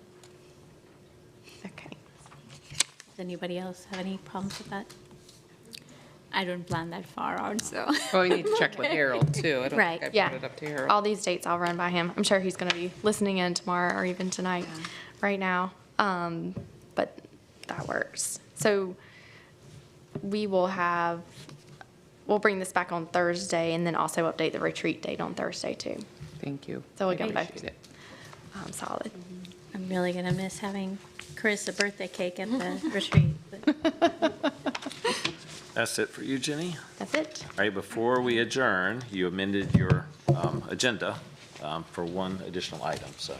That's right. She So leaked out. there's been a significant amount of discussion about the Raleigh Housing Authority, which is currently on the agenda for Thursday. And not only have there been obviously resident concerns, but recently heard that the Raleigh Council was not aware of, as well, of the Raleigh Housing Authorities. And I think a few of us received some calls about that today.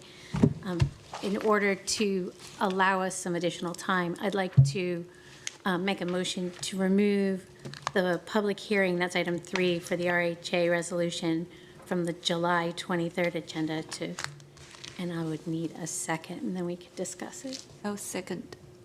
Okay, anyone want to weigh in? Well, we haven't had a chance to discuss, because it is a relatively recent addition to an agenda, and we haven't had a chance, and I haven't had my 3x4 this week yet either to know the timing of it. And I don't know if Heather might need to chime in. Was this time sensitive because of the nature of the sale?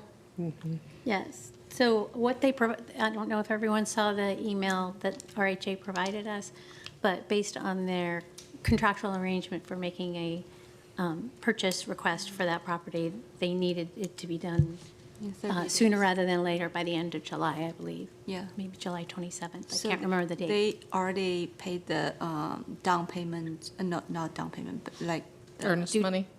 Due diligence. due diligence Due is like $2 million. If they don't go ahead, they will lose the $2 million. So that's why they're in a urgent. But they can still, without our carry everything, they can still go ahead without this ordinance. So I want to make sure I understand. The motion is for us to remove them from our agenda? It is currently on the agenda to discuss and to make a go, no-go decision. Tomorrow, Thursday. Thursday. because today is Tuesday, sorry. But the applicant wants it on the agenda on Thursday as of what we know right now, because they scheduled a meeting with me tomorrow to try to run through this. I'm curious about the precedent of being asked to vote yes or no on something and us removing it from an agenda when it's been requested to be on the agenda. I mean, that's a great point. I also am concerned that there's not enough, I don't want to use the word due diligence, but discussion, and that they and we are prepared to make a decision on Thursday Yeah. without giving a time certain of when they may or may not return. I just think that from my perspective, there's still a lot of work and a lot of intergovernmental relations that need to be talked about. I'm quite concerned when a Raleigh City Council member calls you and says, we didn't know about this. Oh, I completely agree. I don't think I feel like they need an opportunity to do that groundwork before they come to us. And that sounds like new information that you got today, which probably wasn't discussed in the 3x4s for others, but I'm, along with Councilmember Richards, I'm wondering if, it's like, you assume you missed something if you weren't at a thing, if there's anything staff would like to tell us that we haven't been told since we haven't had our 3x4s this week? Or can staff also speak to what Councilmember Wong was just saying? What happens if we vote yes on what was just proposed? So we had our 3x4. Chris and I met with the staff, and Mayor was there too, and we discussed this briefly, at least from in that meeting at that moment. And I believe that every day it changes. So I just want to make sure that you have not missed out any information. Like at least, Usually never, but you always assume you have if you At I haven't. think Heather's ready to share. at least share. in that meeting, I don't think we had all the details to be shared with the council members.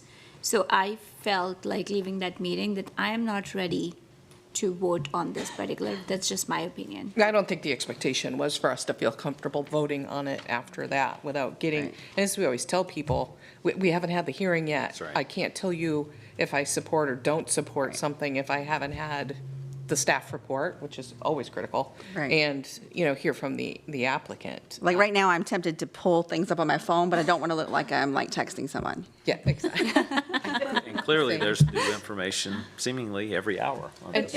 But just before Heather starts, but just to be clear, the intention was to vote on it Tomorrow. tomorrow. Thursday. Or not tomorrow. Thursday. Thursday, You got me yeah. saying it, yes. I'm hoping, Heather, you can add clarity, I'm sorry, Ms. Wheelahan, if you can add some clarity into what the repercussions would be if we do not allow the public hearing and vote as requested. Well, I can share with you that the Raleigh Housing Authority asked us to put this forward to you for consideration during the due diligence period when they have an offer in on the property Amberwood at Lockmere. So this is the soonest that we could bring it forward for community and council consideration. And they petitioned us to do that and provided the information that they are under contract to do so. It's naturally occurring affordable housing. And so based on the housing plan and some of our Imagine Cary community plan policies and them being a state chartered government agency, we wanted to bring that to you for your consideration as they requested. And so in the prior couple weeks, we have, continued to get questions from residents and potentially, information that residents and that you might want. And then, Today, this is new information to me, but the Raleigh Housing Authority indicated that their board and whatever governance they need from their elected officials, that had been procured. So that is new information if there's not full alignment on their end. But we were bringing it forward for your consideration based on their request, and their due diligence period. Yeah. Can they move forward if we don't vote or we vote no? They have indicated to us that their due diligence period ends on Monday, and they cannot operate in Cary as a housing authority without this authorizing resolution. So that would be their decision to make, whether they wanted to, withdraw from their due diligence period or wanted to move forward. I don't know what they would choose to do, but if they want to operate as a housing authority, they would need your authorization to do so. And they still right now are in their due diligence period. So they certainly have put money on the line, and my understanding is that would become hard money on Monday. So hence their request for you to consider it at this time. Yeah, so my concern is, having heard from a Raleigh council member, for those of us who know, Raleigh Housing Authority is partially funded by the city of Raleigh, receives authorization from Raleigh. Some of their board members are appointed by the Raleigh City Council. And my feeling is that it might be short-sighted to ask Cary for authorization for the Raleigh Housing Authority to be here when they aren't aligned yet, as it was shared with me, with Raleigh. So that they're using Raleigh funds in Cary, and I would, just for me, the right moment is to slow down, allow Raleigh and the Raleigh Housing Authority to align internally, and then have a deliberate discussion about, how we all can work together in a regional affordable housing way. Because we're all, well, I don't want to say all, but majority of the council I know wants to preserve affordable housing, but we need to have expectations and discussions about safety and accountability and the use of public funds. So I'm afraid that this is too quick for us to make a well-informed, data-informed decision. And I'm not sure why did they not engage the council before giving this due diligence, because it's a big amount. Did they not want to? I can't They speak to didn't- their okay. their Yeah, I strategy think around that's their own the, council engagement. Yeah. Great and- question. Yeah, because this might be a similar answer. By statute, they have to request our authority to operate as a housing authority within our municipal borders, but there was no equivalent or ordinance that they had to get authorization from Raleigh? My understanding is no. No. Their board is appointed, and once they're chartered, So I they- don't, they're, and we, weren't monitoring their own governance Sure. within their board. It's the executive director that's making the request to us, so we're bringing that forward, in earnest to you, with the presumption that they're following their own governance procedures. Out of curiosity, when did the due diligence period begin? I don't know exactly when it Okay. began, but they've notified us that it ends on Monday. And we first were approached about this at the beginning of June. So this is the soonest that we could bring it forward to an agenda for you and, pull a staff report together. Did they indicate that they could extend it in any way, or they were not able? What do you know about that, the end date? They indicated that there's no further time in this contract due diligence period, but I don't know, potentially, I think it has been on the market. And I want to mention that Mayor Pro Tem Bush, to add this to our discussion today, especially a lot of things happened today before the work session. And I appreciate Scott and Heather bringing the time. It's very tight meeting because I just came back midnight today, and we had a meeting with Lockmere HOA this noon during lunchtime. So also we heard a lot of questions from the residents, and I think that's very important. And they're not against affordable housing. They just need more information and feel the timing is too rush.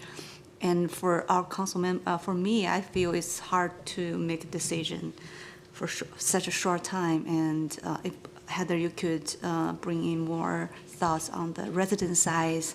I think the people in front of the screen will hear more. Yeah, we met with several residents at Lockmere, and there's been a number of comments that we've received, as we often do when we put out a public hearing notice. And so that is not unusual, but we've done our best to respond individually to comments that had questions in them. But certainly, the residents raised legitimate questions from their perspective across array of issues. So I think many of the questions are addressed in the staff report, but not all of them. So Heather, you don't have a crystal ball, unfortunately, to tell us how this all plays out. I do just want to think about, though, the consequences of, any one course of action, because my fear is the possibility, in a perfect world, we would have all the time we needed to collect all the information we wanted and to answer all of the residents' questions before we made a decision. My fear is if we delay this vote or remove it from the agenda on Thursday, there's the scenario where that delay is effectively foreclosing the possibility of this being preserved as affordable housing. And it sounds as if, and we don't get to make Raleigh Housing Authority's decisions for them, but it sounds like one course of action for them could be that then this deal doesn't proceed, and we know that then a likely scenario is this goes back to the open market and a private entity purchases it, and we've talked about the scenario of it's refurbished and rents are raised. So my fear is that it sounds as if we remove it from the agenda in order to have more time to make a decision. Really, we might in some ways be making that decision tonight if we Making remove a it from the decision agenda. to not make a decision is a decision. Yes. Yeah. So it's not as if we don't know for certain that removing it from the agenda tonight actually gives us the opportunity to consider this exact scenario at a later date. It might be that this scenario then is no longer on the table, and We're in danger something of else losing plays out. affordable housing. Yeah, and we're also not in danger, but there's a consideration about being good regional partners, right? And there's also a consideration about our Raleigh neighbors using their money to fund affordable housing in Cary. I don't have a problem with that, as long as they don't have a problem with that. And I don't know that there is enough transparency that I would feel comfortable making that decision. That's how I feel. Don't get me wrong, there's a lot of great things, there's a lot of pros about this, there's some considerations and issues, but the base, the foundation on what we do from a governance perspective, which is to be good regional partners, to understand, we wouldn't want, if the roles were reversed, we wouldn't want that. Yeah. And so that's how. And I also want to say something, Michelle, to your point, that, my understanding of the conversation from our 3x4 meeting was, and Heather, you could probably confirm my understanding, that just because, let's assume that we all vote no for RHA to purchase. Like on Thursday, if we voted no? On Thursday, if we were to vote. I mean, that property is still an affordable housing property. It's not. For sale, correct? Correct. But it is for sale, but it still has that affordable housing component. So we're not losing that right now. But if that were to be purchased by someone else, then that would be a subject for conversation on how would that change and how would that impact. But there's also a component of taxes, right? If the other builder or agency, whatever, purchases this property, like how would the tax be treated? Are we going to What get other builder or subsidized? agency are you referring to? Like, not agency, I mean, I'm talking. Oh, you didn't mean if If just somebody else? somebody else Like, yeah, if somebody else, like okay, XYZ comes in. I was like, and what did buys, I miss? And if it's a private builder, let's say private builder, then, you get taxes, and right now we don't, with this deal, you don't get taxes. So there is pros and cons on both sides. As far as I'm concerned, I'm not ready to make that decision because I don't have all the variables to make that decision. And I feel if I make a rushed call on this, I might regret later on. So that's where I am. Yeah, and I agree. I think it's just the clarity that removing it from the agenda might mean we are making that decision tonight. There is the possibility then that it does not come back to us I believe as that's what affordable will housing. happen. And I want to share, I agree with every single word you said, Mayor Pro Tem Bush, Lori. I did every word. And, to quote you, that and, you were literally pulling the words out of my head. And so for me, this is just, I'm only speaking for me, I cannot support this motion to remove it from the agenda because we were asked to make a decision. And I don't feel comfortable making a decision by stepping back and saying, I'm not going to vote on this. I don't like stepping away from something and that being, the inaction being a decision. And for me, it's simply, we were asked to make a decision. It is rushed. We're going to be bombarded with information in the next 48 hours. That is not an ideal way to come to us and get us to make a thoughtful decision. It could make all of us so uncomfortable we vote no because we don't feel confident enough to vote yes. But I feel like we were asked to make that decision, and it's simply just you know what? If somebody comes and asks me to make a decision, I feel like it's their right to rush me. We don't always have all the time in the world. Do we need a vote on this, like who is going to support and who is not going to support, or are we just going? This is just whether or not it stays on the agenda to make Yeah. that decision on Thursday. Right, so are we going to vote on that or no? Well, there's a motion and a second, so right now we're in the discussion phase, and then we'll take. Yeah. I will be totally transparent. I'm totally with you. I would much prefer to make a decision. In a And- month. Well, when I had, Right? not Yes, even, in a no, month. not even, if I had the answers to all of the questions Right. and I knew, whether or not the Raleigh Council was going to be supportive of using Raleigh dollars in Cary, if I knew the answer to that, yes. But can we get an answer for that in 2 days? I'm not sure. Yeah, Right? Councilmember Cohen Johnson, I do lean, though, towards your way of thinking about it, that not ideal to have 48 hours from tonight, or maybe a little bit less, in order to answer those questions and to Yeah. gather all the data.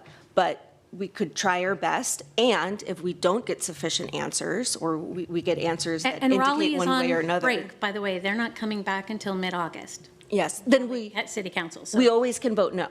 Leaving Right. it on the agenda at least gives us an opportunity to have tried our best in the next 48 hours to Yes. answer these questions to our satisfaction and take a vote. And if we don't, then a no vote is still available to us. And I understand why my colleagues feel the opposite, Yes. because Oh, that's how and- I felt earlier. And then I was like, I didn't want to leave this until Thursday and then have someone come and say, we didn't know anything about this, yeah. right? And Thank you. Yeah. I wanted us to have this discussion. If we're up for leaving it on the agenda, I'm fine, but I didn't want the new information that both Bella and I heard to just leave it without being in this new age of making sure everybody knows everything. And this is the best way to tell everyone. Yeah, especially transparency is the most important thing we need to do. And I have a question for Heather. If we push that proposal after July and the RHA still go ahead to purchase the property, can they come to the council, ask for the same proposal? I don't know the answer to that, but they have indicated to me that they would likely not move forward with this contract. That doesn't mean they couldn't engage in a new contract if the property is still on the market. But I don't think their intent, based on what they've indicated to me, their intention is to move forward with your authorization or not move forward with this contract period. Yeah. So I get, any more discussion? Guess we'll call the question. So all in favor, use your hand of removing it, I think that was my motion, to remove it from the July 23rd agenda, say yes. 1, 2, 3. Okay. Opposed, it's It's even. it's even, so. Motion fails. Motion fails, right? We needed Harold. Harold's going to watch this. Then that is why there's an odd number. All right, so it stays on the agenda. And we will. Unless you were to amend the agenda on. We still could, yes. And I Yes. would love to share with you that Chief Salt provide the public safety data. Yes. And he couldn't provide more details because the timing is so tight. So I want to make this decision with confidence, but now it seems the timing is too rush for us. So that might And make my- you lean a particular way on Thursday. Yeah. My point with, if we were to learn more information ahead of the meeting, that you wish to consider removing it from your agenda. Yes. You can, We can amend the agenda on yes, Thursday. yes. I think the way I'm looking at this is not from a perspective, what you said, because of the information and the tight timeline. I'm not going to be looking at this as from affordable housing perspective, or kind of that we are retaining affordable housing by voting yes on this. I'm going to be looking at it from a very different lens, that I don't have enough information to make that decision in such a tight timeline. All right. Michelle, did you Councilmember have? Craig? While we have Sorry. you still here, have we seen anything like this before? I mean, like some of the questions we've been seeing are, That's you my know, question. you only gave 2 weeks' notice or whatever. And my initial thought was staff did what was appropriate. We But I followed all just- the statutes on notice. So, and again, given the time frame and their request to have it heard before July 27th, this was, really the best we could do. But we could revisit this, and in transparency, I'm meeting with the applicant tomorrow, I hope. early evening, and I think a council member or two are joining. I don't have enough information to say now, I don't want them, I don't want this on the agenda on Thursday, and here's why. Not just to frustrate you, as I often do, Lori, but I might change my mind completely tomorrow, and be the one saying, hey, let's amend the agenda, and I don't know. But I just wanted to be transparent and say, we are meeting with the applicant.